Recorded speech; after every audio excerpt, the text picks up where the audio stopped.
برادران ملت اسلامی، السلام علیکم ورحمۃ اللہ وبرکاتہ۔ الحمد للہ الحنان المنان الذي خلق الانسان وعلمه البيان، والصلاة والسلام على رسوله سید الانس والجان وعلى آلہ واصحابہ ذوی الخیر والاحسان، اما بعد فاعوذ باللہ من الشیطان الرجیم، بسم اللہ الرحمن الرحیم۔ اذن للذین یقاتلون بانہم ظلموا وان اللہ علی نصرہم لقدیر، صدق اللہ مولانا العظیم۔ بارگاہ رسالت مآب صلی اللہ تعالی علیہ وسلم میں درود پاک کا ہدیہ پیش کریں۔ اللہم صلی علی سیدنا و مولانا محمد معدن الجود والکرم وآلہ واصحابہ الکرام وابنہ الکریم وبارک وسلم صلاة دائمة سرمدا ابدا۔ عزیزان گرامی وقار، اس فانی دنیا میں زندگی گزارنے کے لیے ہر انسان کی زندگی میں دو مرحلے پیش ضرور آتے ہیں۔ زندگی کے کچھ ایام امن و امان کے ہوتے ہیں، اور کچھ ایام ایسے ہیں کہ جس میں قتل و قتال اور مقابلہ آرائی ہوتی ہے۔ تو اسی طرح تاریخ کا ایک اٹوٹ حصہ رہا ہے، جب سے انسانیت کی تاریخ کا سلسلہ اس کائنات میں، اس دنیا میں شروع ہوا ہے۔ جنگوں کا سلسلہ بھی جاری رہا اور اب تک بھی ہے، اور میرے آقا صلی اللہ تعالی علیہ وسلم کی حیات طیبہ میں بھی کچھ ایسے حالات پیش آئے جن میں صحابہ اکرام رضوان اللہ تعالی علیہ مجمعین سمیت رسول پاک صلی اللہ تعالی علیہ وسلم نے جنگوں میں شرکت فرمائی، جن کو غزوہ کہا جاتا ہے۔ آج کے اس محفل پاک میں رسول پاک صلی اللہ تعالی علیہ وسلم کے غزوات مبارکہ کی کچھ جھلکیاں آپ کے سامنے رکھنے کی کوشش کروں گا۔ زندگی کا ایک حصہ رہا ہے،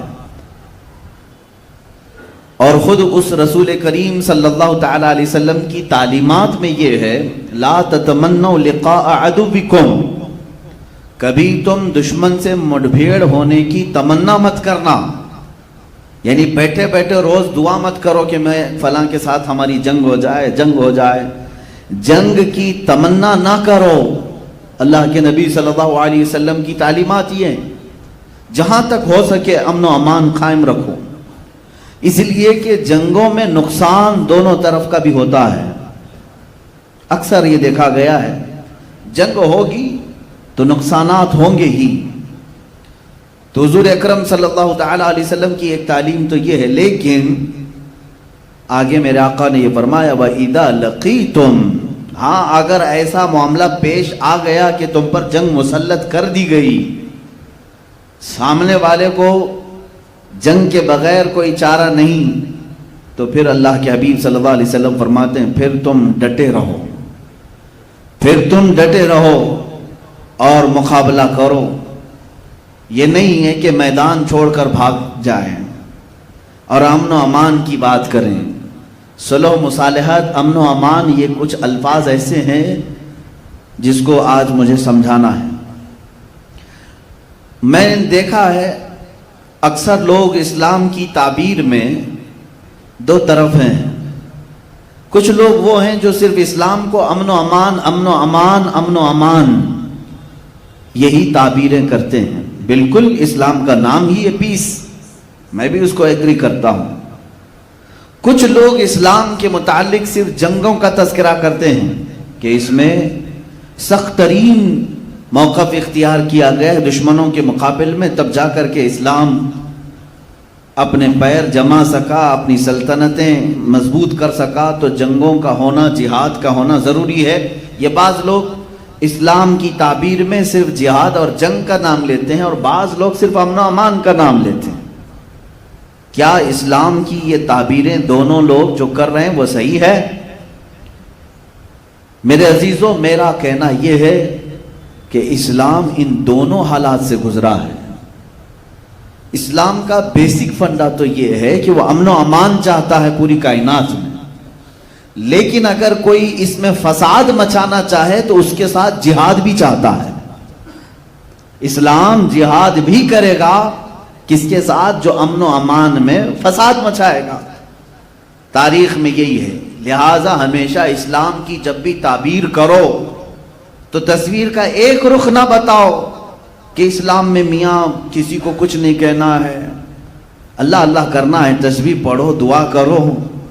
ہاں یقیناً اسلام امن و امان چاہتا ہے, لیکن کب؟ ایک محقق نے بہت اچھے انداز میں کہا, بار بار اسلام اور مسلمانوں کے متعلق کچھ لوگ ہیں مسلم یہ کہتے ہیں کہ اسلام تو پیس کا نام ہے, آپ جنگ کی بات نہ کریں نا, آپ جہاد کی بات نہ کریں.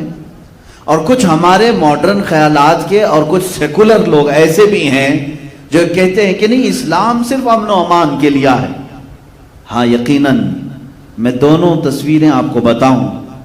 اسلام امن و امان اس وقت چاہتا ہے جب اسلام میں موجود غلام خانہ کعبہ کی چھت پر موجود ہو. حضور پاک صلی اللہ تعالی علیہ وسلم کو غلبہ حاصل ہوا مکہ کی فتح میں, تب حضور نے امن و امان قائم کیا ہے. امان وہ بہتر ہے جب تمہارے پاس غلبہ آ جائے, اور اس وقت تم لوگوں کو معاف کر رہے ہو, یہ امن و امان ہے. لیکن جب تمہیں کوئی دبا رہا ہے, جب کوئی تمہیں مار رہا ہے اور تم امن و امان کی بات کر رہے ہو تو گویا کہ تم جان چھڑانے کی بات کر رہے ہو. میں اس کی ایک مثال آپ کے یہاں یوں بتاتا ہوں. اب ایک صبر کا لفظ ہے, آپ جانتے ہیں صبر کسے کہتے ہیں؟ سہ لینا, ہر چیز کو سہ لینا.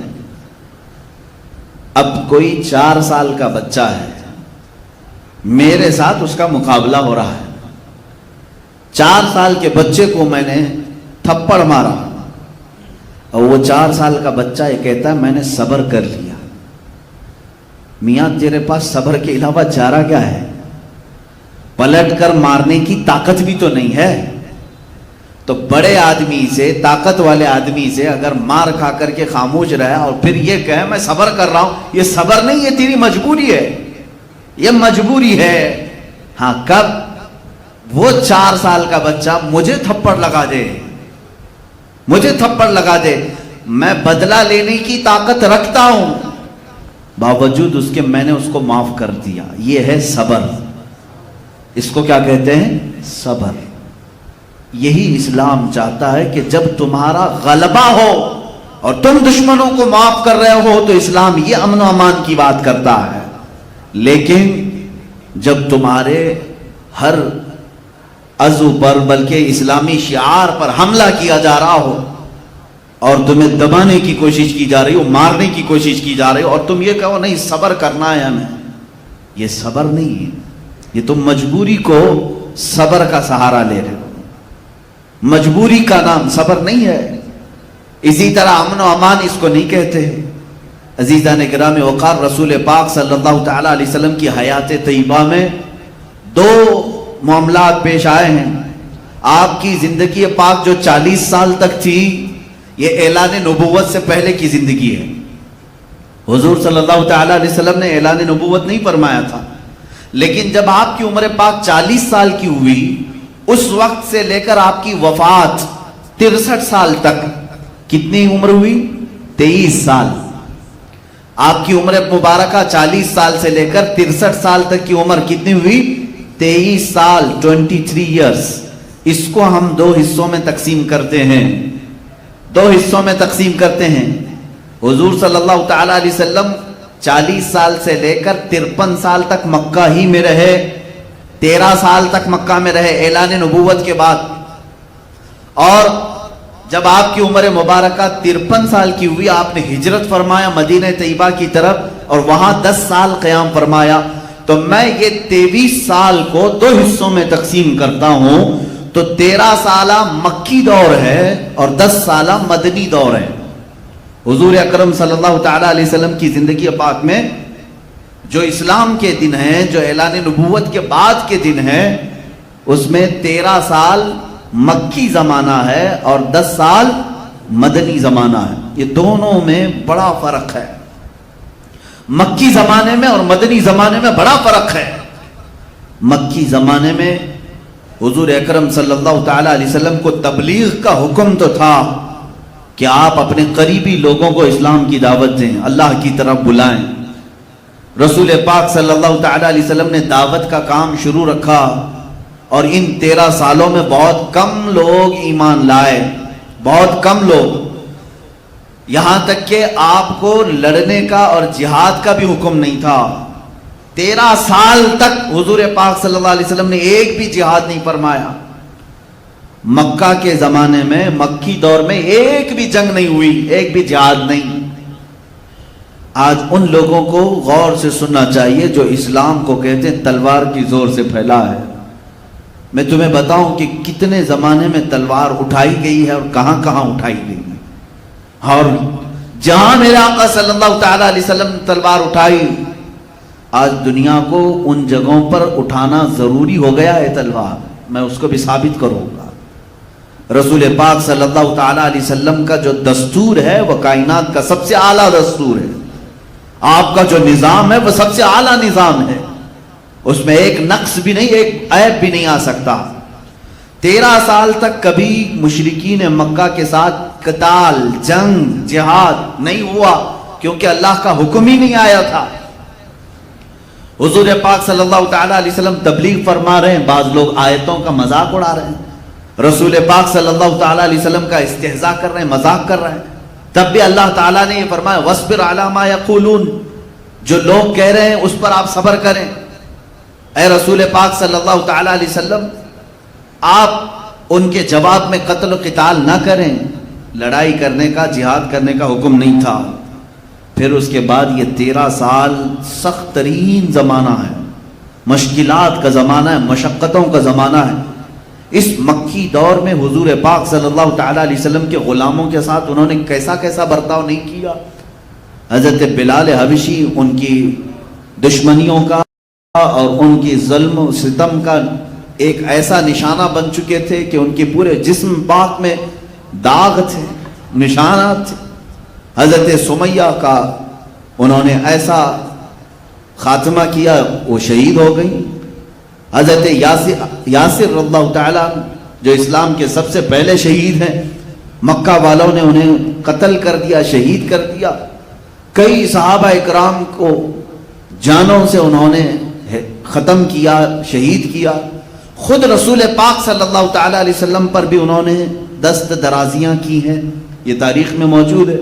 حضرت ابو بکر صدیق ایک مرتبہ ان پر مشرکین اس قدر ٹوٹ پڑے، اتنا مارے تھے کہ آپ کا چہرہ سوج گیا تھا، آنکھیں نہیں دکھتی تھی، سوجن کی وجہ سے آنکھیں اندر جا چکی تھیں۔ یہ حضرت ابو بکر صدیق رضی اللہ تعالیٰ عنہ کے ساتھ انہوں نے کیا۔ حضرت عبداللہ ابن مسعود رضی اللہ تعالیٰ عنہ کی ناک پھوڑ دی تھی، طرح طرح کے مظالم ہوئے۔ ان تمام حالات کے بعد اللہ رب العزت نے اپنے حبیب صلی اللہ تعالیٰ علیہ وسلم کو ہجرت کی اجازت دی۔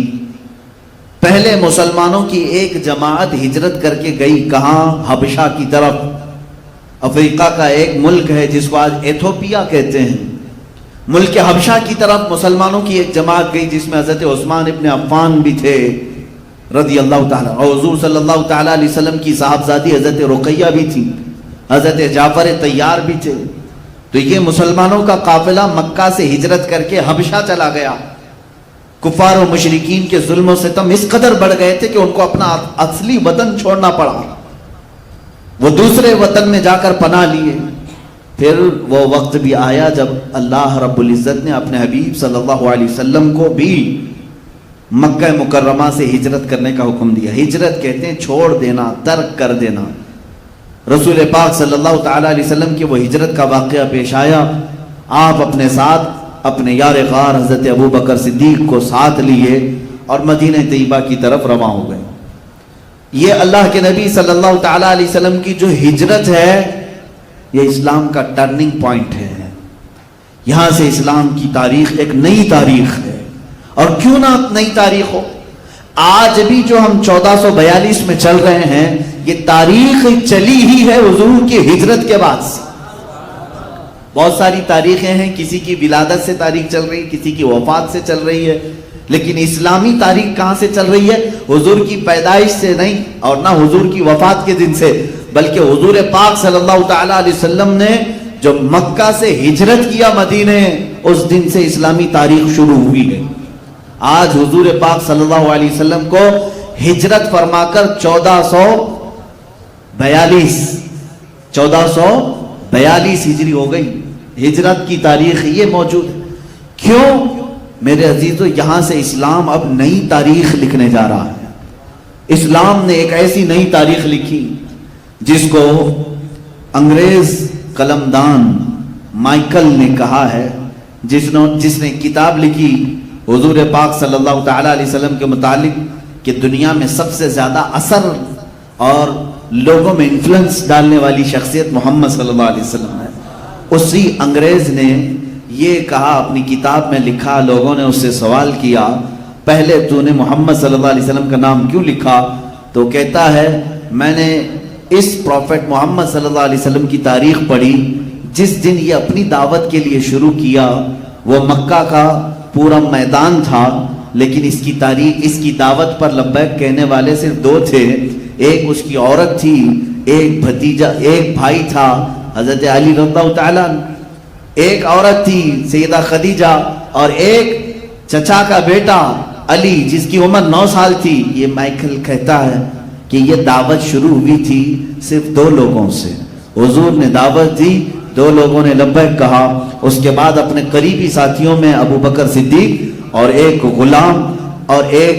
غلام، یہ 4-5 لوگوں سے دعوت شروع ہوئی۔ اور وہ مائیکل کہتا ہے شروع میں تو ایسا ہی لگا تھا کہ یہ اسی زمانے میں ختم ہو جائیں گے، اس لیے کہ ان کے مقابل میں بڑی بڑی طاقتیں مکہ میں موجود تھیں۔ ابو جہل مقابل میں ہے، ابو لہب مقابل میں ہے، ابو سفیان مقابل میں ہے، یہ سرداران قریش سب ایک جگہ ہیں جن کے ہاتھوں میں اس زمانے کی پارلیمنٹ ہے جہاں یہ لوگ بیٹھ کر کے فیصلے لیا کرتے تھے۔ تو کیا یہ 3 لوگ، 4 لوگ، 5 لوگ ان کا مقابلہ کر سکتے تھے؟ یہ مائیکل کہتا ہے 2 لوگوں سے شروع ہونے والی یہ دعوت میں نے آج کے زمانے میں دیکھا 1.5 ارب تک پہنچ چکی ہے، 150 کروڑ تک اس دعوت کو پھیلا دیا گیا۔ اور اگر یہ دعوت جھوٹی ہوتی تو 14 سینچریوں تک باقی بھی نہیں رہتی۔ آج تک یہ لمبی دعوت چل رہی ہے، اس کا مطلب ہے اس دعوت کے اندر ضرور کوئی سچائی موجود ہے۔ یہ میں نہیں کہہ رہا، ایک انگریز قلمدان جس نے تاریخ لکھی ہے، بڑی بڑی شخصیات کی۔ عزیزان گرامی وقار، یہ ہجرت میرے آقا صلی اللہ تعالی علیہ وسلم کی ایک ایسا اثر دکھاتی ہے، یہاں سے اسلام کی نئی نشو و نما ہوئی ہے۔ اسلام کی بہترین جو سیاست ہے، جو اسلام کی سلطنت کہیں، خلافت ہے، یا اللہ رب العزت کے قوانین کا نفاذ ہے، یہ ہجرت کے بعد ہو سکا ہے۔ ہجرت زندگی میں کچھ چیزوں کو چھوڑنے کو کہتے ہیں، لیکن جب بندہ کچھ چھوڑتا ہے تو اللہ اس کو بہت کچھ اس کے بدلے میں دیتا بھی ہے۔ حضور پاک صلی اللہ تعالی علیہ وسلم ہجرت فرما کر جب مدینہ طیبہ تشریف لائے، اب یہاں پر جو حالات تھے وہ مکہ جیسے حالات نہیں تھے۔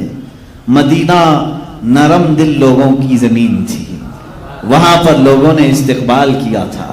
اللہ کے حبیب صلی اللہ تعالی علیہ وسلم جب تشریف لائے، آج بھی حدیث کی کتابوں میں موجود ہے، حضور پاک صلی اللہ تعالی علیہ وسلم کے آنے سے تقریباً 6 یا 7 دن پہلے ہی مدینہ کی گلیوں میں یہ بات مشہور ہو چکی تھی کہ محمد صلی اللہ علیہ وسلم مکہ چھوڑ کر مدینہ آ رہے ہیں۔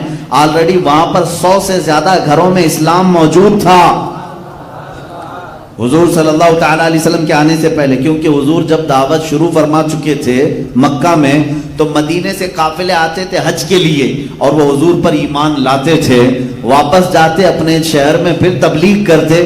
کئی لوگ حضور کے مدینے آنے سے پہلے ہی اسلام میں تھے، ایمان میں تھے۔ اب یہاں پر آپ کو میں بتاؤں، حضور پاک صلی اللہ تعالی علیہ وسلم جب تشریف لا رہے تھے مدینے میں، دونوں حالات بالکل الگ ہیں۔ مکہ میں بھی حضور آئے ہیں اور مدینے میں بھی حضور آئے ہیں، دونوں جگہ آنے کی کیفیت الگ ہے۔ حضور پاک صلی اللہ تعالی علیہ وسلم مدینے میں جب آئے تو تاریخ میں ہے بنو نجار قبیلے کی ساری بچیوں کے ہاتھ میں دف تھے، اور وہ سنیت الوداع کی گھاٹیوں پر چڑھ جاتی تھی اور روزانہ صبح سے شام تک انتظار کرتی تھی۔ جس دن حضور پاک صلی اللہ تعالیٰ علیہ وسلم اپنے رفیق سفر صدیق اکبر کے ساتھ قبا کی طرف سے نمودار ہوئے، جلوہ بار ہوئے۔ مدینے کی خوشیوں کا حال یہ تھا، حدیث میں موجود ہے، ساری مدینے کی عورتیں اپنے گھروں کے چھتوں پر چڑھ گئیں، مرد حضرات اپنی گلیوں میں اور راستوں پر نکل آئے، اور چھوٹے بچیاں اور کچھ نوجوان جو جنگی لباس پہنے ہوئے تھے، تلوار بھی ان کے ہاتھ میں تھے، نیزے بھی ان کے ہاتھ میں تھے، اور وہ جو ان کے آڑ کے لیے جو ڈھال ہوتے تھے تو تلواروں کو ڈھال سے بجاتے بجاتے سنیت الوداع کی گھاٹیوں تک پہنچ گئے، اور سب بیک زبان کہتے تھے طلع البدر علینا من ثنیات الوداع وجب الشکر علینا ما دعا للہ داعی۔ یہ ہمارا بریلویوں کا کیا ہوا سلام نہیں ہے، یہ مدینے کی وہ صحابیات بچیوں کا سلام ہے جنہوں نے حضور کا مدینے میں استقبال کیا ہے۔ ارے میرے عزیزو، یہاں مجھے بات یہ کہنی پڑتی ہے کہ اگر آج ہم میلاد میں کہتے ہیں نور والا آیا ہے، نور لے کر آیا ہے، یہ جو نعتیں پڑھتے ہیں تو در حقیقت یہ مدینے والوں کی ترجمانی کر رہے ہیں۔ انہوں نے بھی حضور کا استقبال کیا تھا اور یہ کہا تھا اللہ والا ہمارے شہر میں آیا ہے۔ انہوں نے تو بڑی بات کہی تھی، طلع البدر علینا، انہوں نے کہا 14ویں کا چاند ہم پر طلوع ہو گیا ہے۔ من ثنیات الوداع، وداع یہ سنیت الوداع کی گھاٹیوں سے 14ویں کا چاند ہم پر طلوع ہو گیا ہے۔ وجب الشکر علینا ما دعا للہ داعی، یہ اللہ کی طرف بلانے والا پیغمبر جب تک بلاتا رہے گا ہم سب مدینے والوں پر اس کا شکر واجب ہوگا۔ یہ بچیاں پڑھ رہی تھیں۔ اب مجھے یہاں سمجھ میں آیا، بعض لوگ یہ کہتے ہیں جب حضور پیدا ہوئے تھے تو کوئی میلاد نہیں منائے تھے مکہ میں، ہے نا؟ حضور جب پیدا ہوئے تھے میلاد مکہ والوں نے نہیں منایا، آپ کیوں منا رہے ہیں؟ تو جواب میں آپ یہ کہیں جب حضور مکہ میں پیدا ہوئے تھے تب مسلمان تھے کہاں؟ حضور نے تو 40 سال کے بعد اعلان کیا ہے، نہیں، حضور نے 40 سال بعد اعلان فرمایا۔ مکہ میں حضور پاک صلی اللہ تعالیٰ علیہ وسلم جس وقت جلوہ گر ہوئے تھے، خوشیاں منائی گئی، اور بات ہے کہ تمہاری آنکھیں نہیں دیکھتی، اس وقت تو جبرائیل امین خوشی منا رہے تھے، ملائکہ خوشیاں منا رہے تھے۔ لیکن اگر تم دنیاوی باتیں کرتے ہو ظاہری طور پر تو میں مانتا ہوں مکہ والوں نے خوشیاں نہیں منائی تھی، اس لیے کہ وہاں سب کافر تھے، اکثر کافر تھے، مشرکین تھے۔ لیکن مجھے یہ بتاؤ مدینے جب وہ رسول آئے تھے تو خوشیاں منائی گئی تھی کہ نہیں؟ اس لیے کہ مدینے میں پہلے سے مسلمان موجود تھے۔ پتہ یہ چلا رسول آنے کے وقت خوشیاں صرف اسلام والے مناتے ہیں، جن کے ہاں ایمان ہے وہ خوشیاں مناتے ہیں۔ کفر و شرک جہاں پہلے سے ہو ان کو میلاد سے کیا غرض ہے؟ رسول پاک کی ولادت سے کیا غرض ہے؟ کل ہی ایک صاحب نے مجھ سے پوچھا میلاد منانا کہاں لکھا ہوا ہے؟ میں نے کہا سنیوں کی قسمت میں لکھا ہوا ہے۔ کہاں لکھا ہوا ہے؟ سنیوں کی قسمت میں لکھا ہوا ہے، اس لیے کہ ہم نے تاریخ میں دیکھا ہے کہ جب رسول مکہ میں آئے تو وہاں قسمت والے ایمان والے نہیں تھے، اس لیے ہو سکتا ہے انہوں نے ظاہری خوشی نہیں منائی، لیکن مدینے والوں کی قسمت میں تو ایمان تھا۔ جب رسول نمودار ہو رہے تھے، ارے میاں انہوں نے تو دف بجا بجا کر کے اپنے نبی کا استقبال کیا، تم تو صرف ہمارے جھنڈوں پر اعتراض کرتے ہو۔ ابھی تو ہم نہ ڈھول اٹھائے ہیں نہ دف اٹھائے ہیں، مدینے والی بچیاں دف بجا کر کے میرے نبی کا استقبال کر رہی تھی، اور میرے آقا نے اگر یہ بدعت اور شرک ہوتی تو مدینے والوں کو کہتے لے جاؤ اپنے دف اندر، یہ سب کیا کر رہے ہو؟ بلکہ صدیق اکبر فرماتے ہیں حضور نے خوشی کا اظہار فرمایا۔ پتہ یہ چلا میلاد منانے والوں سے میرے آقا بھی راضی ہوتے ہیں، حضور پاک صلی اللہ تعالیٰ علیہ وسلم راضی، اور کیوں نہ ہو قرآن پاک میں۔ بہرحال یہ ٹاپک میرا نہیں ہے آج، میں انشاءاللہ العزیز میلاد کی شب ضرور عرض کروں گا کہ میلاد ہم کیوں مناتے ہیں۔ یہ بیچ میں بات آئی، میں نے عرض کیا آؤ غزوات کی بات ہے کہ غزوے شروع کیسے ہوئے، جنگیں شروع کیسے ہوئی۔ 13 سال کے زمانے میں حضور کے مکی دور میں کوئی غزوہ نہیں، کوئی جنگ نہیں، کوئی جہاد نہیں۔ مدینہ طیبہ جب تشریف لائے، استقبال عالی شان، جاتے ہی میرے آقا صلی اللہ تعالیٰ علیہ وسلم مہمان بنے حضرت ابو ایوب انصاری کے گھر، اور ان کے گھر تقریباً 7 یا 8 مہینے تک قیام فرمایا۔ لیکن رسول پاک صلی اللہ تعالیٰ علیہ وسلم نے اپنا گھر نہیں بنایا، سب سے پہلے مدینے میں جاتے ہی حضور صلی اللہ علیہ وسلم نے اعلان فرمایا کہ یہ نئی زمین میں سب سے پہلے اللہ کا گھر بنایا جائے، مسجد بنائی جائے۔ اس کا مطلب یہ ہے کہ اسلام کی سب سے پہلی پارلیمنٹ مسجد ہوا کرتی ہے، مسجد ہے۔ حضور پاک صلی اللہ علیہ وسلم نے فرمایا تو مسجد کے لیے وہ جگہ منتخب کی گئی جہاں آج مسجد نبوی شریف ہے۔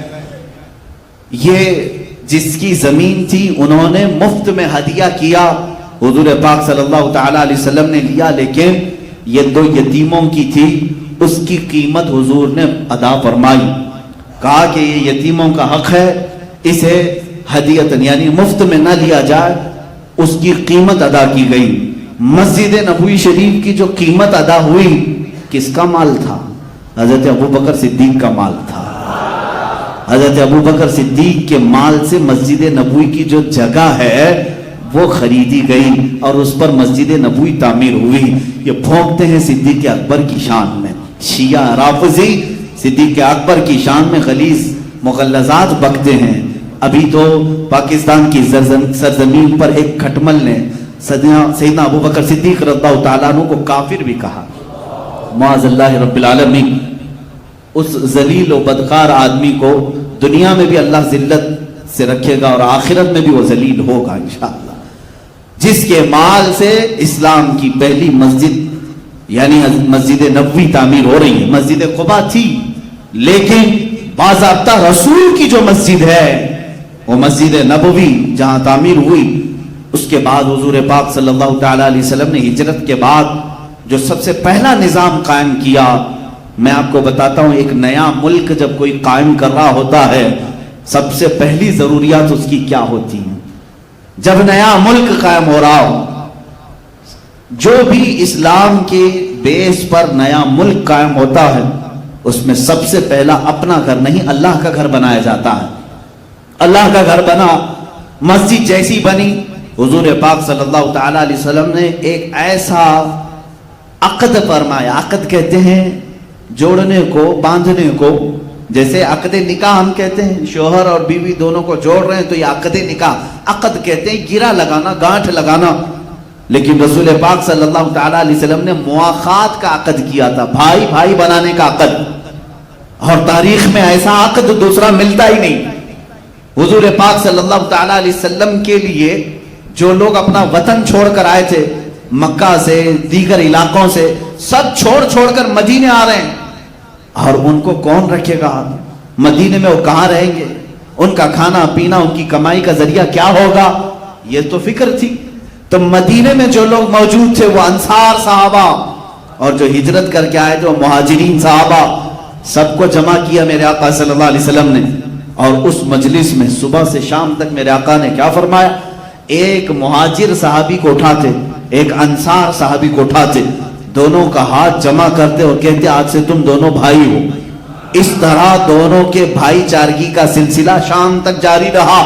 جتنے ہجرت کر کے آئے تھے ان سب کو حضور نے مدینے میں رہنے والے انصار کا بھائی بنایا۔ میرے عزیز، یہ خالی بولی نہیں ہے، یہ الفاظ نہیں ہے، صحابہ تھے وہ صحابہ، حضور کی زبان کی لاج ایسی رکھتے تھے۔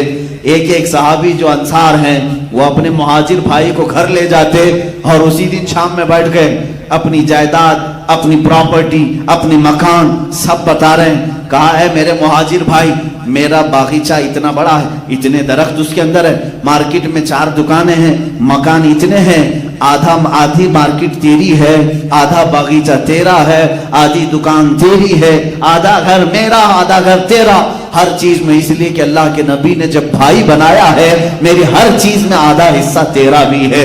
یہ صحابہ نے عمل کر کے دکھایا، یہاں تک کہ ایک صحابی فرماتے ہیں انہوں نے آدھا اتنا کیا کہ ان کی 2 بیویاں تھی، انہوں نے کہا تم نئے مدینے میں آئے ہو، میں ایک بیوی کو طلاق دیتا ہوں، عدت گزارنے کے بعد تم اس سے نکاح کر لو، اس کا مہر بھی میں ادا کروں گا، اس لیے کہ تم اجنبی ہو، یہاں کیسے شادی کرو گے؟ عزیزان گرامی وقار، یہ انصار صحابہ تھے جو مدینے والے، جنہوں نے مہاجرین کے لیے اپنے پورے سینے کشادہ کیے تھے۔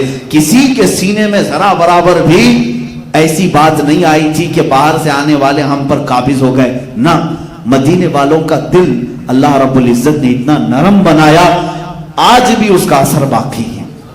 آج بھی اثر باقی ہے.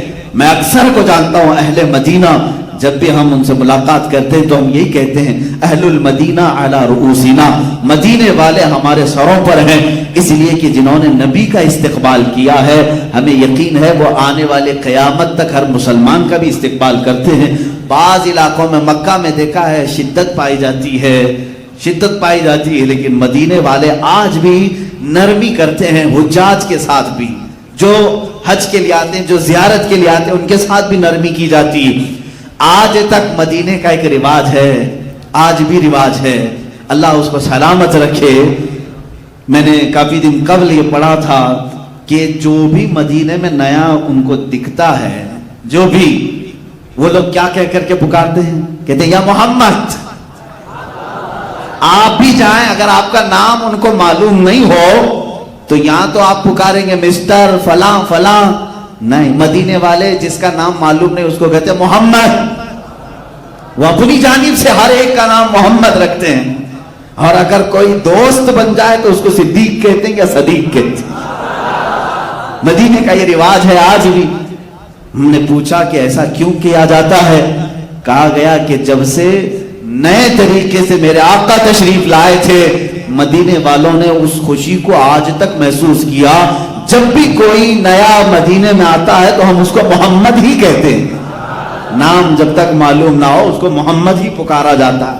عزیزان گرامی اوقات، حضور صلی اللہ تعالی علیہ وسلم نے جو اسٹیبلشمنٹ جس کو کہتے ہیں حکومت کا، سلطنت کا، وہ مدینے میں جانے کے بعد قائم فرمائے.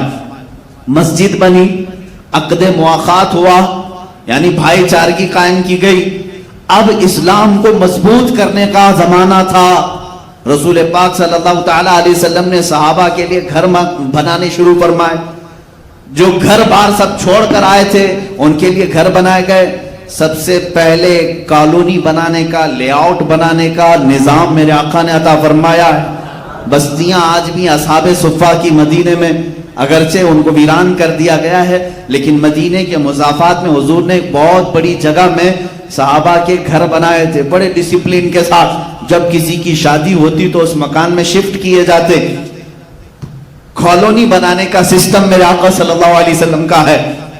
اس کے بعد رسول کریم صلی اللہ تعالی علیہ وسلم نے تعلیم کا نظام قائم کیا. آج کسی بھی ملک کو آپ دیکھ لیں، کسی بھی ملک، اس کی ترقی کے جو راز ہیں وہ یہی راز ہیں جو میں بتا رہا ہوں. سب سے پہلے اسے اپنے ایک مرکز کی ضرورت ہوتی ہے، پارلیمنٹ، جہاں بیٹھ کر کے وہ لوگوں سے مشورہ کرے. اپنے ملک کی، اپنے سرحدوں کی حفاظت کے لیے کیا کیا کیا جانا چاہیے، اس پر ڈسکس ہونے کے لیے ایک مکان چاہیے ہر زمانے میں. اور بادشاہ بھی اپنے محلات بناتے تھے میٹنگ کے لیے. لیکن میرے آقا صلی اللہ تعالی علیہ وسلم نے اسلام کی مضبوطی کے لیے جس چیز کو پارلیمنٹ بنایا وہ مسجد ہی تھی. اللہ کے گھر سے سارے کام ہو رہے تھے. اب یہاں پر حضور پاک صلی اللہ علیہ وسلم نے تعلیم کا نظام قائم کیا. تعلیم کا نظام تو ایسے کہ اللہ اکبر، وہ دنیا کی سب سے بڑی یونیورسٹی ہوگی جہاں شاگرد صحابہ ہیں، استاد رسول اللہ ہیں. میرے آقا صلی اللہ تعالی علیہ وسلم انہیں ہر چیز کا علم دیتے رہے.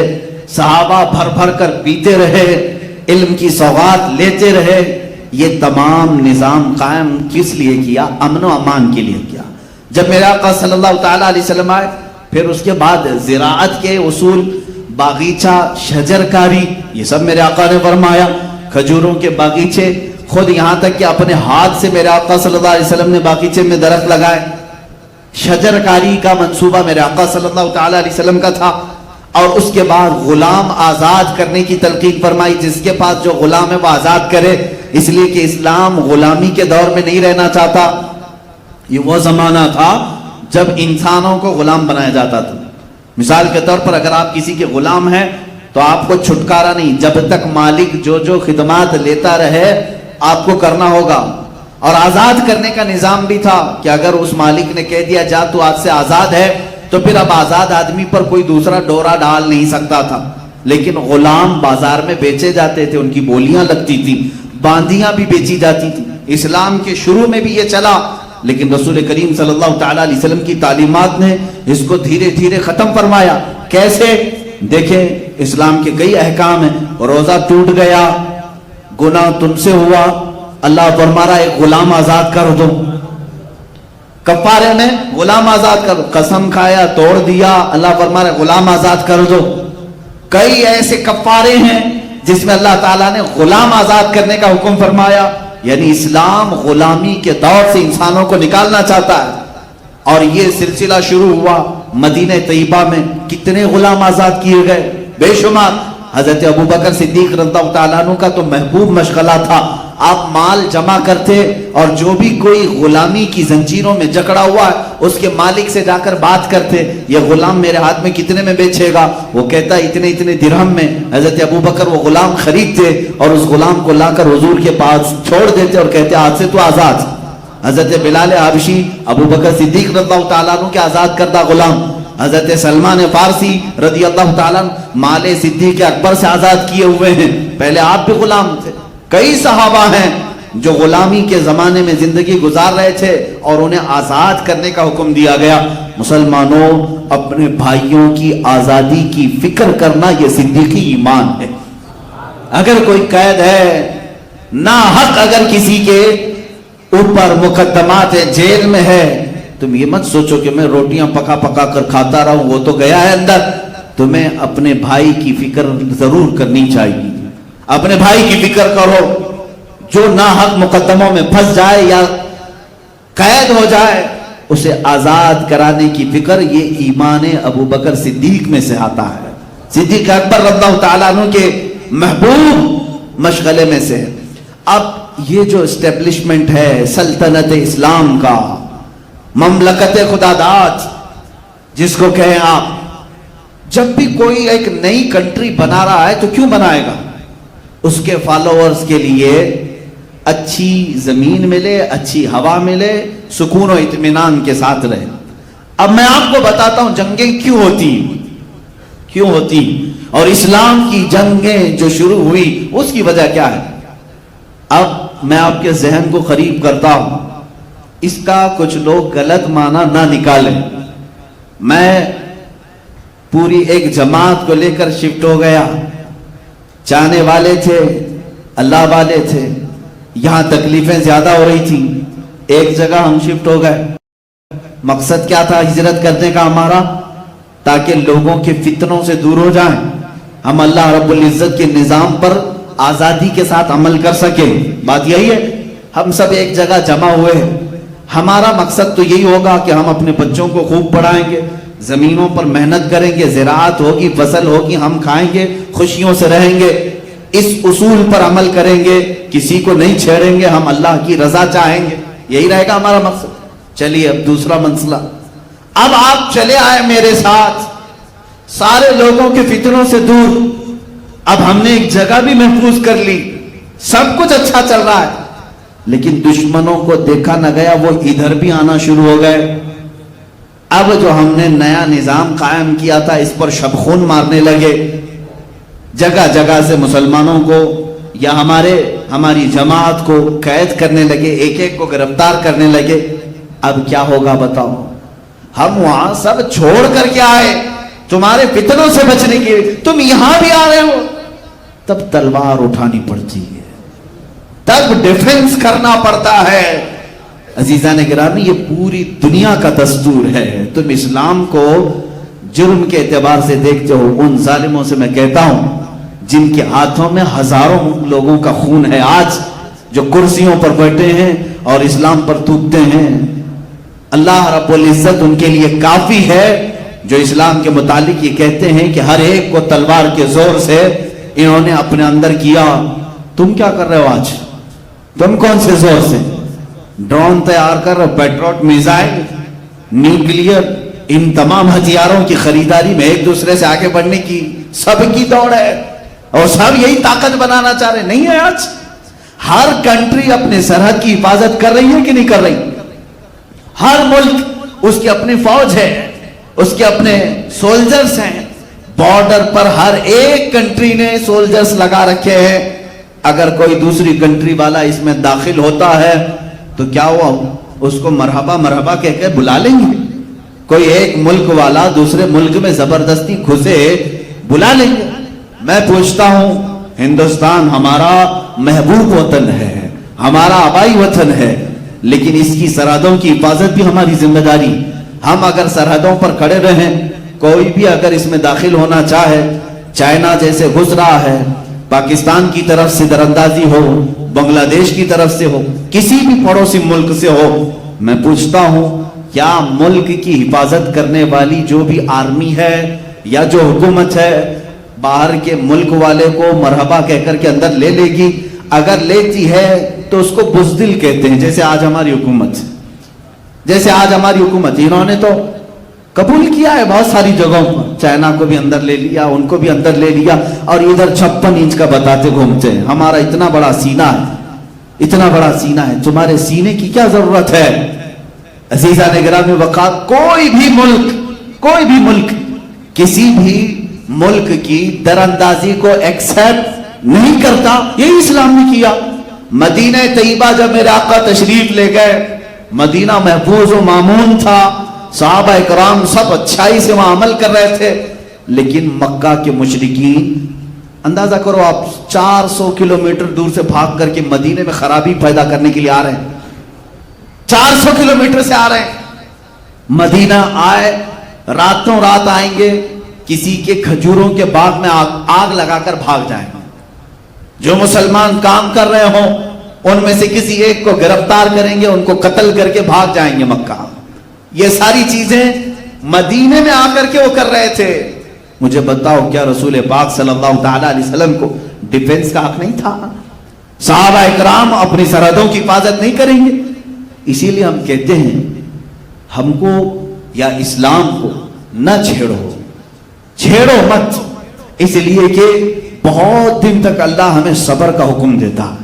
13 سال تک صبر کا حکم دیا، لیکن تمہاری چھیڑ خانی زیادہ ہو گئی، تب پھر مولا نے بدر میں جانے کا حکم دیا، اور وہ دھول چٹائی کہ 14 صدیاں ہو گئی، درد ابھی بھی ان کا کم نہیں ہو سکا.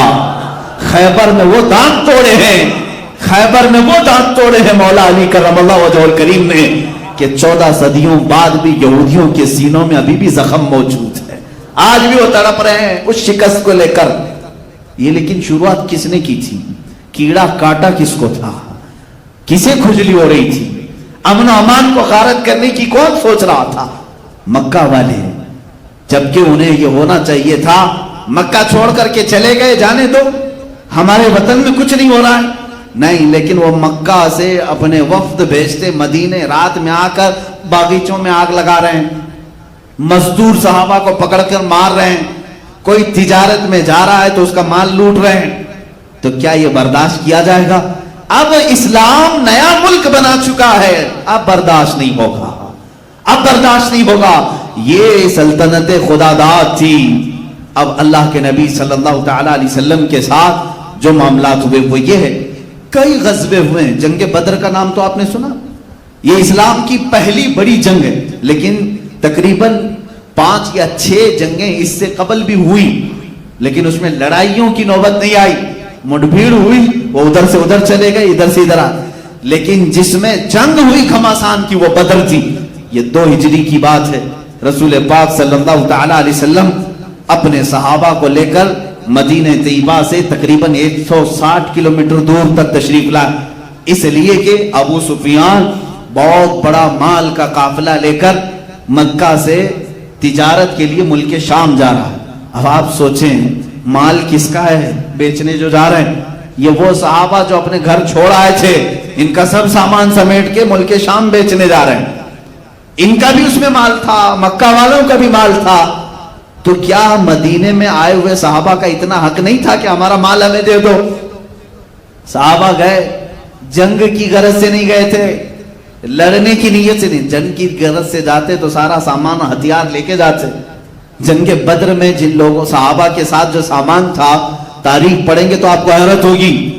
313 مسلمان ہیں، ان میں 8 گھوڑے ہیں، 8 یا 12 یا جو بھی، 1 عشرے سے زیادہ گھوڑے نہیں، سب پیدل ہیں، اور اکثر کے پاس تلواریں نہیں.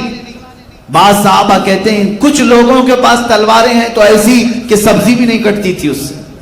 یہ بدر میں جانے والے صحابہ ننگے پیر چل رہے ہیں، اور جب بدر کے میدان کے قریب پہنچے، یہاں تو صرف مطالبہ کرنا تھا، جو ہمارا مال مکہ میں ہم چھوڑا ہے تم بیچنے کے لیے ملک شام لے جا رہے ہو، ہمیں دے دو ہمارا مال۔ لیکن ابو سفیان راستہ کاٹ کر کے ملک شام پہنچ بھی گیا، تجارت بھی کیا، نفع بھی کمایا، واپس مکہ بھی پہنچ گیا، مکہ چلا گیا۔ لیکن ابو سفیان نے پہلے سے مکہ خبر بھیج دی تھی، اے مکہ والو، محمد صلی اللہ علیہ وسلم اپنے ساتھیوں کے ساتھ مدینے سے باہر آ چکے ہیں، ہمارا قافلہ لوٹ لیں گے، مال سب ختم ہو جائے گا، تم سب آ جاؤ۔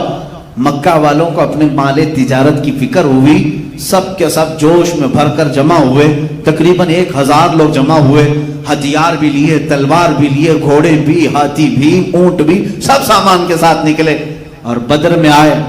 میں سمجھتا ہوں جیسے قریب کے زمانے میں آپ نے دیکھا ہوگا ٹائٹینک ڈوبا تھا، ٹائٹینک ایک جہاز بنایا گیا تھا، اور جہاز بنانے والے کا دعویٰ یہ تھا کہ دنیا کی کوئی طاقت اسے ڈبا نہیں سکتی، اس کا چیلنج تھا۔ اور جانتے ہیں اتنا بڑا جہاز تھا جس میں ہزاروں لوگ سوار تھے، اس ٹائٹینک کے بنانے والے یا کیپٹن نے دعویٰ کر کے جو چھوٹی کشتیاں رکھی جاتی ہیں، ہم بھی سفر کیے ہیں، چھوٹی چھوٹی کشتیاں بڑی جہاز کے ارد گرد رکھی جاتی، کیوں؟ اگر ایمرجنسی آ جائے کچھ بھی تو یہ چھوٹی کشتیوں میں بیٹھ کر کے لوگ سمندر سے باہر نکلنے کی کوشش کرتے ہیں۔ اس نے وہ چھوٹی کشتیوں بھی رکھنے کو منع کر دیا تھا، ٹائٹینک نہیں ڈوبے گا، اسے کہا بھی گیا تھا۔ اور اس کے بعد دنیا کی تاریخ نے دیکھا ہے وہ آئس سے ٹکرایا اور تقریباً آدھے لوگوں کی موت ہوئی، تقریباً 1500 کے قریب لوگ مرے اس میں۔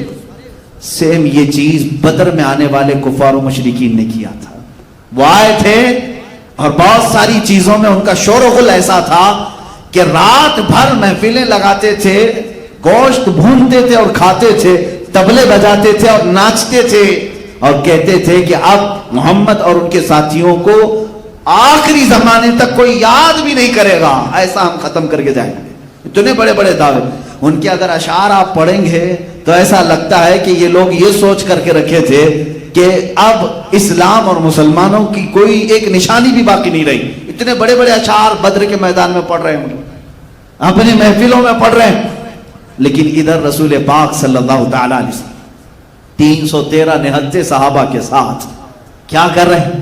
رات کے وقت صحابہ نے دیکھا آقا 1000 سے زیادہ تعداد میں ہتھیار سے لیس ہیں اور وہ ہمارے مقابل میں آئے ہیں، اس میں ایسے نہیں کہ چھوٹے پوٹے سب، بلکہ بڑے بڑے پہلوان وہ جمع کر کے لائیں۔ حضور پاک صلی اللہ تعالی علیہ وسلم کے ساتھ جو صحابہ ہیں یہ فاقہ کش نہتے ہیں، بھوک کے مارے۔ حضور صلی اللہ علیہ وسلم کی بارگاہ میں سبوں نے عرض کیا، میرے آقا نے فرمایا یہاں میدان تک آنا ہمارا کام تھا، میدان تک نکل کر آنا ہمارا کام تھا، اس کے بعد فتح دلانا مولا کا کام، تم قائم رہو، تم قائم رہو۔ اور رات کے وقت میرے آقا دعا یوں فرماتے ہیں، اے بار الہا، یہ مسلمان فوج جو تیرے کلمے کو قائم کرنے کے لیے نکلی ہے، اگر تو نے اسے فتح نہ دی تو پھر قیامت تک تیرا سجدہ کرنے والا کوئی نہیں آئے گا۔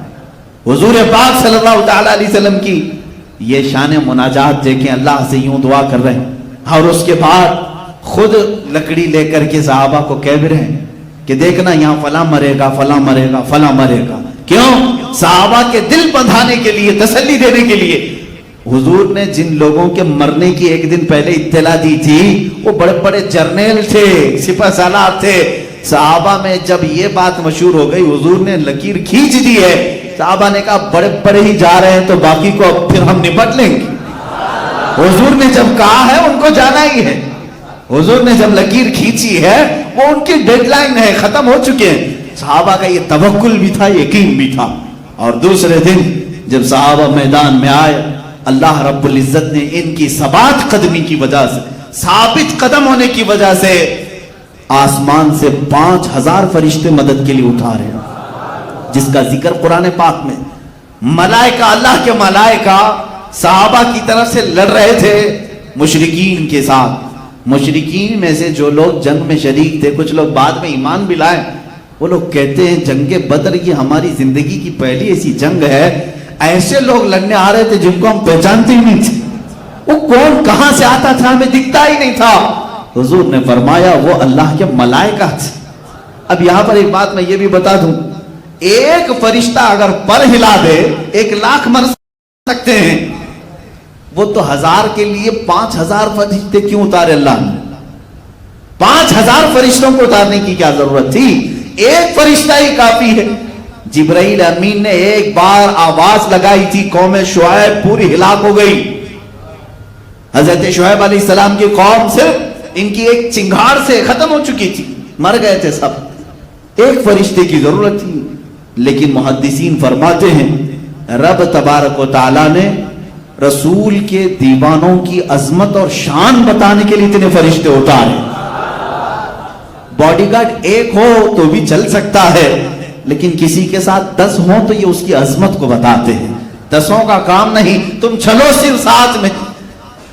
صحابہ کی عظمت و شان کے لیے 5000 ملائکہ اتارے گئے. اور اس جنگ کا نقشہ جو ہے آپ سنتے بھی رہتے ہیں, شام ہونے سے پہلے پہلے ان کے پاؤں اکھڑ گئے, میدان چھوڑ کر بھاگنے لگے. جو 1000 کی تعداد میں آئے تھے, ایک رات پہلے خوب کباب کھائے تھے, سب میدان چھوڑ کر بھاگ رہے تھے. کیونکہ ابو جہل مارا گیا تھا, عتبہ مارا گیا تھا, شیبہ مارا گیا تھا, بڑے بڑے لوگ اس میں مارے گئے تھے.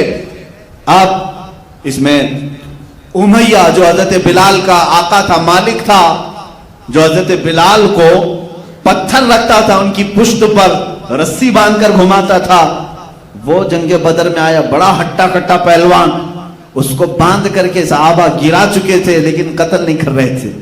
حضور صلی اللہ تعالی علیہ وسلم نے فرمایا بلال کو بلاؤ, اپنی پوری زندگی کی بھڑاس نکال لے. میں یہ لفظ کہہ رہا ہوں صرف آپ کے لیے, ورنہ وہ اپنے دلوں کی بھڑاس کے لیے کسی کو قتل نہیں کرتے تھے, اللہ کی رضا کے لیے. جو دشمن خدا ہے اس کو تہ تہ کیا ہے. عزیزہ نگرامی, جنگ بدر کا نقشہ پورا الٹ گیا. جیسے وہ چاہتے تھے ویسا نہیں ہوا, اللہ جیسا چاہتا ہے ویسا ہوتا ہے. شام تک یہ جنگ ختم ہوئی. میرے آقا صلی اللہ تعالی علیہ وسلم کے ہاتھ کیا کیا آیا؟ پورا مال غنیمت جو مکہ والے لے کر کے آئے تھے سب چھوڑ کر گئے. جنگوں کا نظام یہی ہے, جب کوئی فتح یاب ہو جائے تو دشمن جو مال چھوڑے اس کو کہتے ہیں مال غنیمت. مال غنیمت یہ فتح پانے والی فوج کا حصہ ہوتا ہے. وہ مال غنیمت صحابہ کو بہت سارا ہاتھ میں آیا, اور 70 لوگ قیدی بنائے گئے اور 70 لوگ مارے گئے. نقصان اسلام کا کیا ہوا تھا؟ 14 جانیں گئی تھی, 14 صحابہ شہید ہوئے تھے, بس اس کے علاوہ کچھ نہیں. ان کی ثبات قدمی اور ان کی استقامت ایسی تھی, تلواریں نہ ہو کر کے بھی اللہ کی ذات پر توکل کیسا تھا.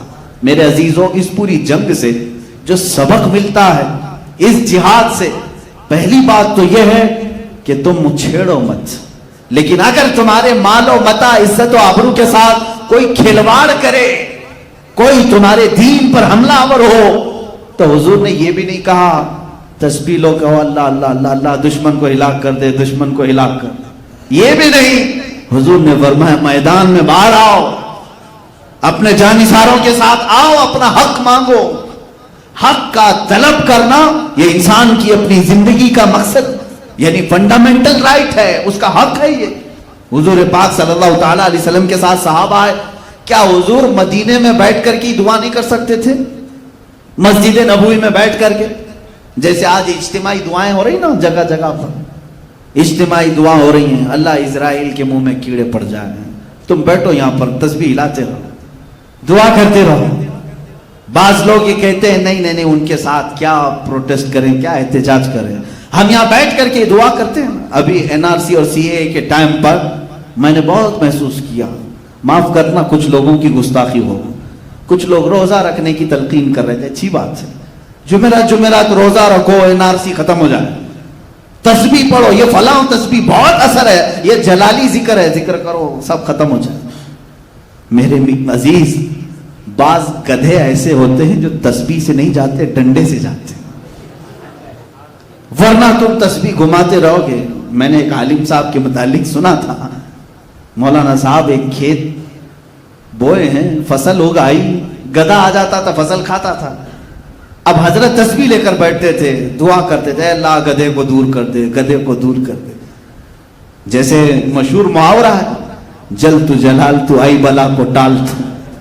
یہ بعض لوگ کہتے ہیں یہ تسبیح ہے, بلائیں جاتی ہے اس سے, بعض لوگ کہتے ہیں.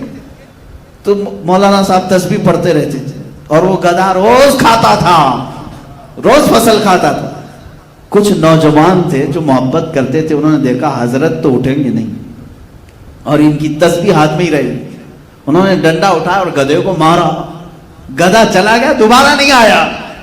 انہوں نے حضرت سے کہا کہ حضرت سارے گدھے تسبیح سے نہیں جاتے, کچھ گدھوں کے لیے ڈنڈا اٹھانا پڑتا ہے. اگر صرف تسبیح سے ہی جاتے تو عمر فاروق کے کوڑے کی ضرورت نہیں ہوتی. نظام تمہارا قائم ہوتا ہے, تمہارے حقوق طلب کرنے کی تمہارے اندر عادت ہونی چاہیے. آج ہمیں بزدل بنایا جا رہا ہے, آج بزدل بنایا جا رہا ہے. لفظ جہاد لانے سے منہ پر بہت سارے لوگ ڈر جاتے ہیں, ایسا لگتا ہے کہ کوئی ناپاک ورڈ ہے. میرے عزیزو, کوئی گالی ہے؟ یہ ایک پوتر لفظ ہے, مقدس لفظ ہے, اور پوری دنیا کو اصل میں کہتا ہوں جہاد رسول پاک صلی اللہ علیہ وسلم نے کر کے دکھایا ہے کہ اپنے ملک کی حفاظت کیسے ہوتی ہے, اپنے ملک کی حفاظت کیسے ہوتی ہے, یہ حضور سے لوگوں نے سیکھا ہے. آج جو اسرائیل پوری دنیا میں ناچ رہا ہے اور ڈیفنس کی طاقت جس کی سب سے زیادہ ہے, دنیا پورے ہتھیار کس سے خرید رہی ہے؟ اسرائیل سے خرید رہی ہے. کہتے ہیں اس کا ڈیفنس کا جو پاور ہے وہ بہت زیادہ سخت ہے, اس پر کوئی اٹیک نہیں کرے گا. میں آپ کو تاریخ بتاؤں, 1965 یا 1955 کی بات, اسرائیل کا شروع کا دور ہے یہ. اس وقت جو وہاں کی ایک پرائم منسٹر تھی, اس سے واشنگٹن کے ایک نیوز رپورٹر نے ایک انٹرویو لیا تھا, کیونکہ اس کی پالیسی کیا تھی, اس زمانے میں اسرائیل میں کرائسس چل رہے تھے, قحط تھا, لوگوں کے پاس مال کم, جاب نہیں تھے, اتنی ترقی یافتہ نہیں تھا. لیکن وہ پرائم منسٹر جو لیڈی تھی وہ امریکہ سے ہتھیار خرید رہی تھی, ڈیفنس کے سامان خرید رہی تھی. تو ملک میں اس کے خلاف ایک لہر چل رہی تھی, جو اپوزیشن تھے وہ سب اٹھ کھڑے تھے. اس زمانے میں جب ملک میں کرائسس ہیں, ڈیفنس کے لیے خریدنے کی کیا ضرورت, پھر بھی اس نے خریدا. اس وقت ایک نیوز رپورٹر نے اس کا انٹرویو لیا, جو اب جا کر کے لیک ہوا تھا, جس کو میں نے پڑھا تھا. اس نے انٹرویو میں پوچھا کہ محترمہ, اس زمانے میں آپ اتنا بڑا جو سٹینڈ لے رہی ہے, فیصلہ لے رہی ہے, ملک میں حالات خراب ہیں اور بڑے بڑے ہتھیار آپ اس وقت خرید رہے ہیں, کیا کرو گے ہتھیار؟ اس عورت نے کہا یہ جو کھانے پینے کے معاملات ہیں, دوپہر میں کھاتا ہے آدمی, شام میں بھول جاتا ہے. آپ کو کسی کو معلوم ہے پچھلے مہینے مجھے بھوک لگی تھی؟ کس کو معلوم ہے؟ یاد بھی نہیں رہتا, بھوک آتی ہے جاتی ہے. اس خاتون نے کہا لیکن اگر تمہاری سرحدیں محفوظ نہیں تو تمہاری جان بھی جا سکتی. وہ عورت کہتی ہے میں نے یہ جو سٹینڈ لیا, یہ جو ڈیفنس کے سامان خریدے, ایک شخص سے میں بہت امپریس ہو کر کے کی. اس نے پوچھا کون ایسا شخص ہے؟ وہ کہتی ہے پروفیٹ محمد صلی اللہ علیہ وسلم. یہودی عورت ہے, جیوز, ان کو کیا لینا دینا ہے؟ وہ کہتی ہے میں نے پڑھا ہے. ان کو کہا کیا پڑھا آپ نے؟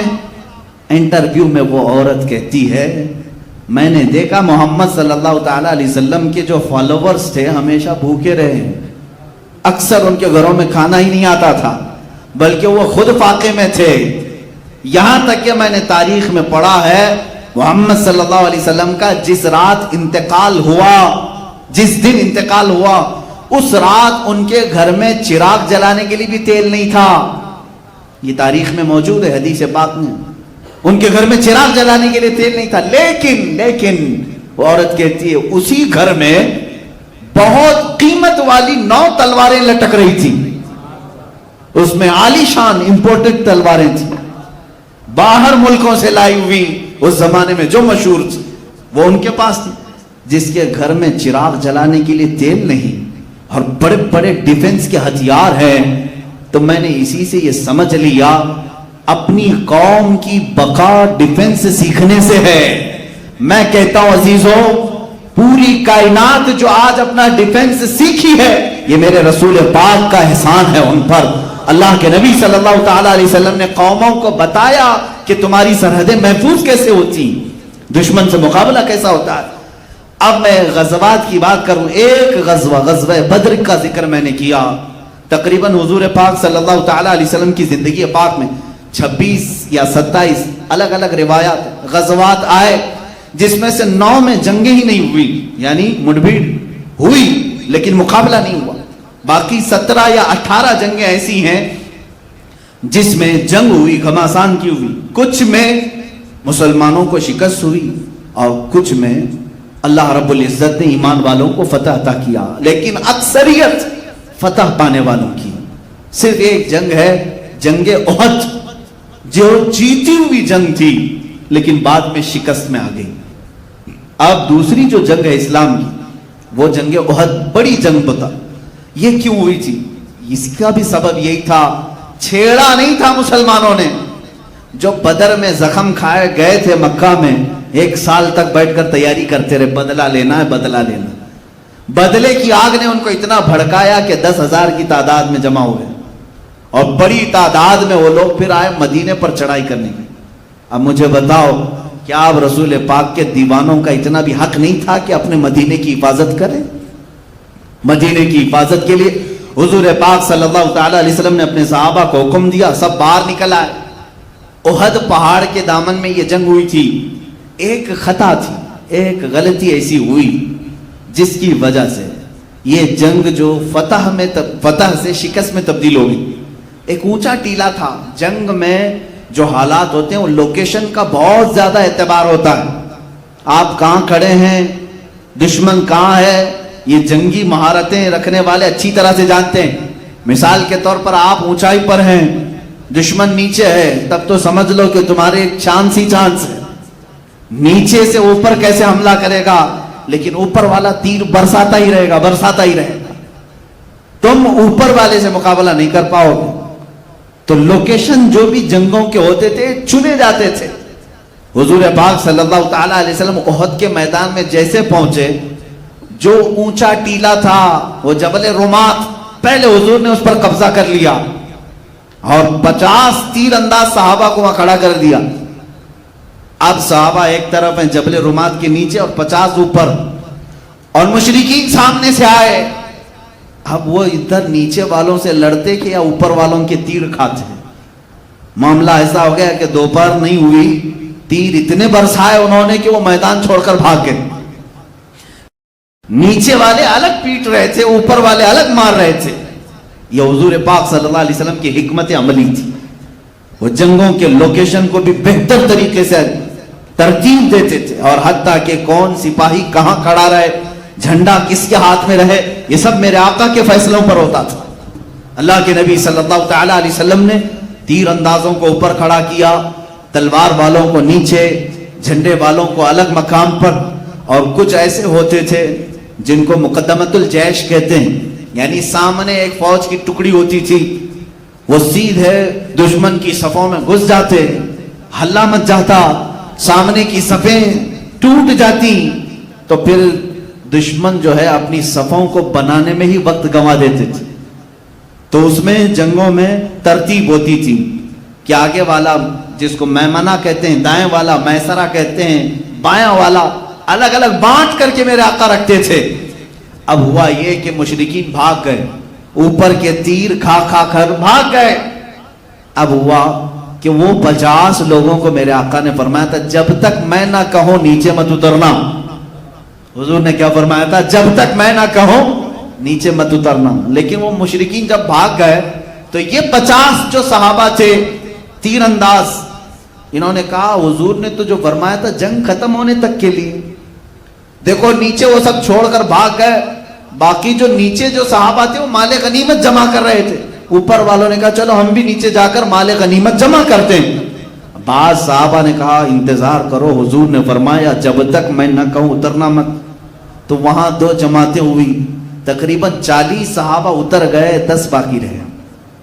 40 لوگ جب نیچے میدان میں مال غنیمت جمع کرنے لگے، بھاگے ہوئے کافروں میں ہونہار خالد بن ولید پیچھے، وہ مشرکین کی طرف سے آئے، ایمان لائے ہوئے نہیں تھے، اور جنگوں کی باریکیوں کو سمجھنے والے شخص. دیکھا یہ جو لوکیشن خطرناک تھا ان کے لیے خالی ہو گیا. جو 50 تیر انداز تھے اس میں 40 نیچے آ گئے. تو خالد بن ولید نے 200 گھڑ سواروں کو جمع کیا دور جا کر, بہت دور سے راؤنڈ لگا کر کے یہ جبل رمات, یہ ٹیلے کے پیچھے آ گئے اور جو 10 اوپر کھڑے تھے تیروں سے ان کو شہید کر دیا, ان کے اوپر حملہ کر دیا اور وہ جگہ قبضہ کر لیا.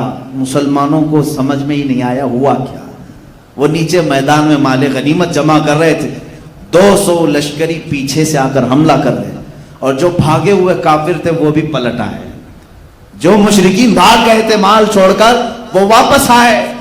ہوا یہ کہ پیچھے سے خالد بن ولید کا لشکر اور سامنے سے وہ مشرکین کا, بیچ میں مسلمان پس گئے, جس میں 70 صحابہ کی جانیں گئی, 70 صحابہ شہید ہوئے. اسی جنگ میں میرے آقا صلی اللہ تعالی علیہ وسلم کے اوپر ایک ظالم کافر نے لوہے کی ٹوپی حضور کے چہرے پر مارا, جس کی وجہ سے لوہے کی جو دانت ہوتی ہے حضور کے رخسار مبارک میں اندر داخل ہوئی, 2 دانت آپ کے شہید ہو گئے اور خون گرنے لگا. حضور صلی اللہ تعالی علیہ وسلم کے لیے یہ جو تکلیف آئی یہ صرف احد میں آئی. کتنا بڑا نقصان. پھر جو مال تھا وہ سب انہوں نے لوٹ لیا, اس میں بڑے بڑے صحابہ شہید ہو گئے. حضرت حمزہ حضور کے قریبی چچا جو شروع سے باڈی گارڈ کی حیثیت سے رہے میرے آقا کے, وہ شہید ہوئے. صرف شہید ہی نہیں بلکہ ان کا سینہ چاک کر کے ان کا کلیجہ باہر نکالا. اور یہ دردناک منظر دیکھنے کو ملا احد میں. حضرت عبداللہ بن جہش رضی اللہ تعالیٰ, ان کو بھی کاٹ کاٹ کر کے ان کے کان, ہونٹ, ناک سب کو ایک کافر نے سوئی میں پیرو کر ہار بنایا, ہار بنا کر کے پہنا. حضرت مصعب بن عمیر رضی اللہ تعالیٰ جو سفیر اسلام تھے, اسلام کے خطوط لے کر بادشاہوں تک جاتے تھے, وہ شہید ہو گئے. بڑے بڑے صحابہ اس میں فوت ہوئے. اب مجھے بتاؤ اتنا بھاری جو نقصان ہوا کس کی بدولت ہوا؟ حضور پاک کے ایک فرمان کو ٹال دینے سے 70 جانیں صحابہ کی گئی. آج اندازہ کرو میرے عزیزو, آج جو تم رسول پاک کے فرامین کو ٹالتے ہو, اب 70 نہیں 70 لاکھ جانیں بھی جا سکتی, کیونکہ قرآن کہہ رہا ہے فَلْيَحْذَرِ الَّذِينَ يُخَالِفُونَ عَنْ أَمْرِهِ أَن تُصِيبَهُمْ فِتْنَةٌ أَوْ يُصِيبَهُمْ عَذَابٌ أَلِيمٌ. اللہ فرماتا چاہیے کہ لوگ میرے رسول کے حکم کی خلاف ورزی کرنے سے بچیں, ورنہ میں, اللہ فرما رہا ورنہ ان قریب تم کو فتنوں میں مبتلا کر دیا جائے گا یا دردناک عذاب میں گرفتار کر دیا جائے گا. تم جو آج رسول پاک کی نافرمانی پر لگے رہو گے, جانے جائیں گی جائیں گی جائیں گی. آج جو ہلاکتوں کا بازار ہے یہ یوں ہی نہیں, ان کے جو ہم غلام تھے, خلق کے پیشوا رہے, ان سے پھرے, جہاں پھرائی کبھی وقار میں. ہمارے وقار عزت میں جو کمی آئی صرف اس لیے کہ چہرہ تمہارا وہاں سے پھر گیا. تم نے کیریکٹر کس کے اپنایا, آج کس کو رول ماڈل بن رہے ہو؟ ہر نوجوان کا حال یہ ہے, فلموں کی اسکرین پر دکھائے جانے والی گندی تصویریں ان کے رول ماڈل ہیں, تمہارے وہ ماڈل ہیں, ان کو دیکھ کر کے ان کے آئیڈیل بناتے ہو, ان کے چلنے کی طرح چلنے کی کوشش, ان کے کھانے کی طرح کھانے کی کوشش, ان کے پہننے کی طرح پہننے کی کوشش. اگر وہ ننگا گھومے تو بچہ ہمارا ننگا گھومنے میں فخر کرے. تم نے جن کو اپنا آئیڈیل اور رول ماڈل بنایا ہے تو تمہارے ساتھ تو یہ ہونا ہی ہے.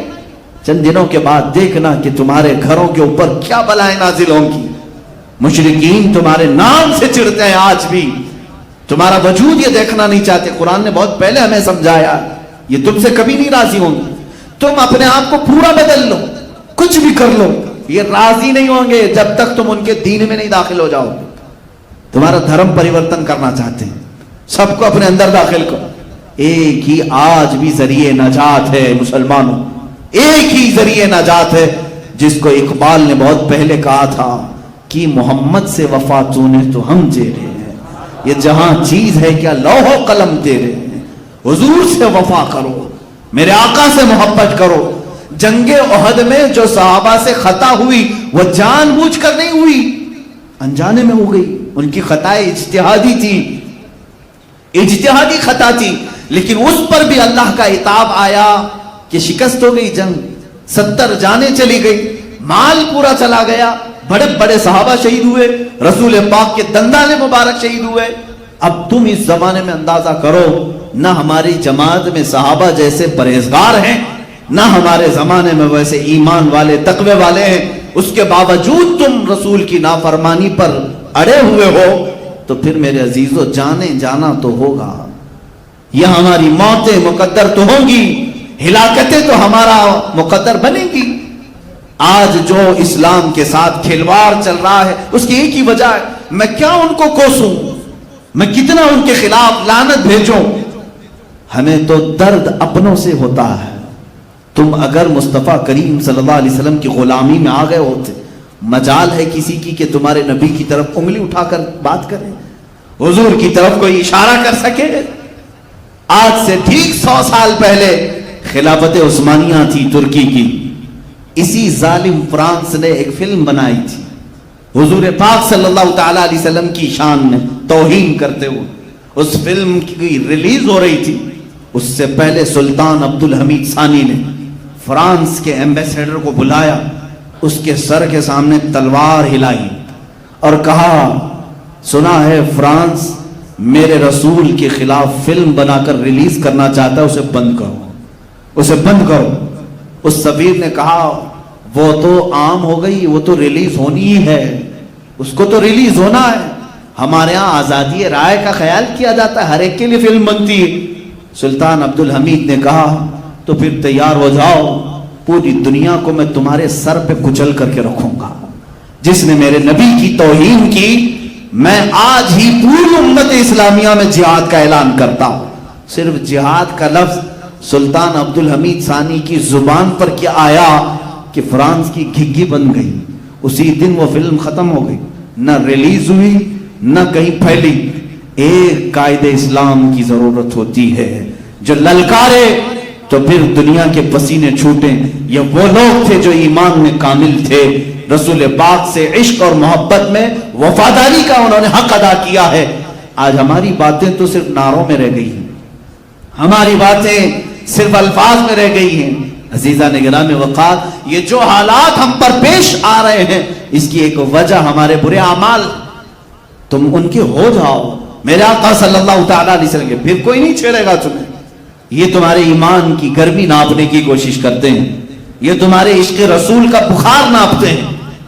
لیکن پھر بھی آج جو فرانس میں گستاخیوں کے کارٹون بلڈنگوں میں لگائے گئے ہیں, اور گستاخانہ کارٹون لگا کر کے وہ یہ سمجھتے ہیں کہ ہم اسلام کو نیچا دکھانے میں کامیاب ہو گئے, یاد رکھو میں آج کے اس منبر سے اعلان کرتا ہوں, فرانس کی ظالم حکومت اس میلاد میں دیکھے گی انشاءاللہ.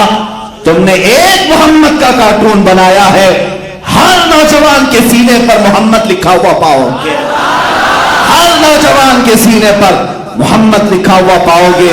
اس لیے کہ ہمارے بزرگوں نے ہمیں یہ سکھایا ہے کہ خدا ایک پر ہو تو ایک پر محمد. اگر قلب اپنا دوبارہ کروں میں, اگر میں اپنے دل کے 2 ٹکڑے کروں, ایک پر اللہ ہوگا ایک پر محمد ہوگا. یہ میرا ایمان ہے. تم کارٹون بنا کر سوچتے ہو تمہیں حضور کی صورت کا پتہ کیا ہے, حضور تھے کیسے؟ تم نے جس کا بنایا ہے وہ کوئی اور ہوگا. میرا حبیب تو محمد تھا جس کو اللہ نے نام ہی ایسا رکھا. محمد کا مطلب ہوتا ہے سب سے زیادہ تعریف کیا ہوا. دشمن بھی اگر میرے نبی کا نام لے گا تو اس کی زبان سے بھی میرے نبی کی تعریف ہو ہی جائے گی. حضور کا نام ہی اللہ نے ایسا رکھا ہے کہ حضور کی برائی کرنے والے کو بھی پہلے حضور کی تعریف کرنی پڑے گی. میرے آقا کا نام جو بھی لے گا محمد, جس کا مطلب ہوتا ہے جس کی سب سے زیادہ حمد ہوئی. اب آگے برائی کرو, پہلے تو تم حضور کا نام لوگے تو تعریف ہو ہی جائے گی. اور خدا نے ہے ان کے مرتبے جو بڑھائے ہیں, کہیں ورفعنا لک ذکرک کہا ہے, تمہارے گھٹانے سے کچھ نہیں ہوتا. تو گھٹائے سے کسی کے نہ گھٹا ہے نہ گھٹے, جب بڑھائے تجھے اللہ تعالیٰ تیرا.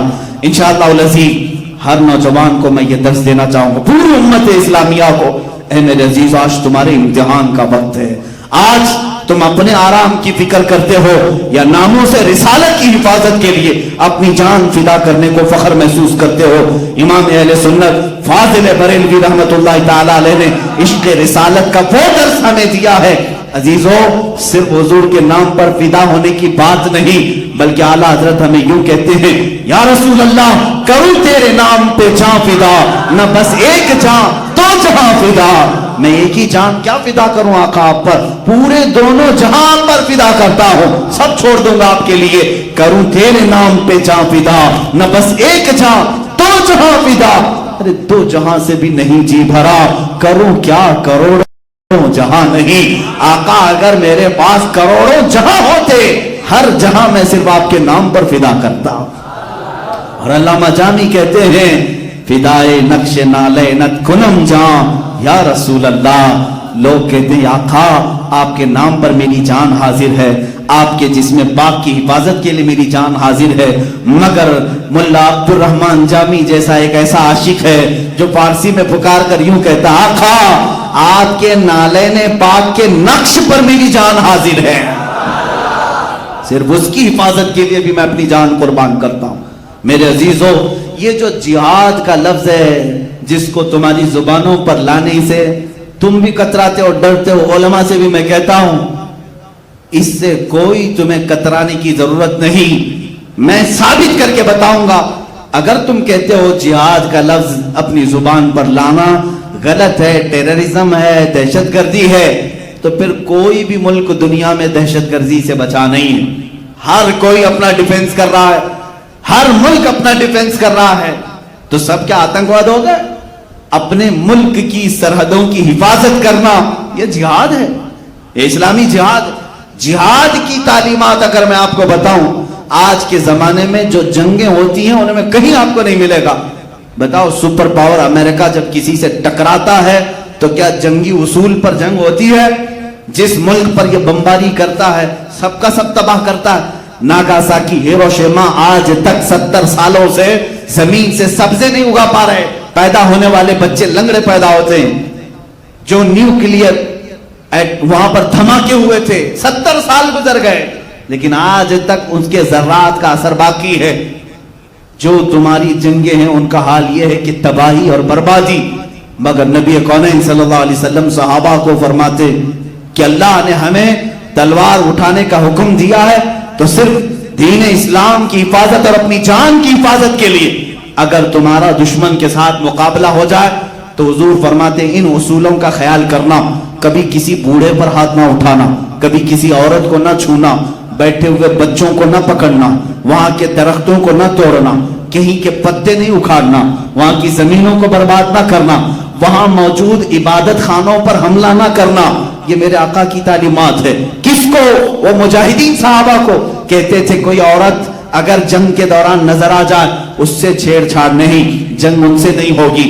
بچے آ جائیں ان سے تعرض کر لیا جائے، بوڑھے آ جائیں تلوار نہ اٹھایا جائے، جو خالی اپنے گھروں کے پاس بیٹھے ہیں ان کو قیدی نہ بنایا جائے۔ وہاں جو بھی لوگ عبادت کر رہے ہیں جس مذہب پر، ان کے مذہب خانے پر حملہ نہیں ہوگا، توڑا نہیں جائے گا۔ وہاں اگر درخت ہیں پتے نہیں توڑو گے، وہاں برباد نہیں کرو گے، پھر جنگ کس سے ہوگی؟ میرے آقا نے فرمایا جس نے تمہارے خلاف تلوار اٹھائی اس کے خلاف جہاد ہوگا۔ یہ ہے اسلام کا اصول ہے جہاد۔ جو تمہارے خلاف جہاد کے لیے جنگ کے لیے تلوار اٹھائے اس کا ہاتھ توڑو، اس کے دانت توڑو۔ یہ ہمارا نہیں، آج پوری دنیا کا نظام ہے، آج پوری دنیا کا نظام۔ پوری جنگوں کا آپ کو میں اگر اسباب ہی بتا دوں، جنگ بدر کیوں ہوئی، وجہ کیا تھی؟ جنگ احد کیوں ہوئی، وجہ کیا تھی؟ جنگ خندق کیوں ہوئی، وجہ کیا تھی؟ حنین کیوں ہوئی، موتا کیوں ہوئی، تبوک کیوں ہوئی؟ سب میں وجہ یہی رہے گی، سب میں وجہ یہی۔ مشرکین مکہ جماعتیں بنا رہے ہیں اور میٹنگیں کر رہے ہیں، بعض میں تو حضور کو پہلے سے خبر ہو گئی آقا وہ آپ کے خلاف جنگ کی تیاریاں کر رہے ہیں، تب حضور نے بھی اپنے ساتھیوں کو جمع کیا۔ جب جب خبر آئی حضور نے تیاری کا اعلان کیا۔ جنگ تبوک کیوں ہوئی تھی، جنگ موتا کیوں ہوئی تھی؟ وجہ صرف یہ تھی حضور نے اپنے قاصد کو بھیجا۔ آج بھی دنیا کا نظام ہے، اگر تم کسی ملک کے ایمبیسیڈر کو مار دو گے تو دو ملکوں میں ٹکراؤ ہوگا، اسی لیے ایمبیسیز کی بہت زیادہ حفاظت ہوتی ہے، سفارت خانوں کی بہت حفاظت ہوتی ہے۔ اگر تم نے یہاں پر کسی دوسرے ملک کے سفیر کو مار دیا، اس ملک کا تمہارے ساتھ جھگڑا شروع ہو جائے گا، پہلے سے ہی نظام ہے۔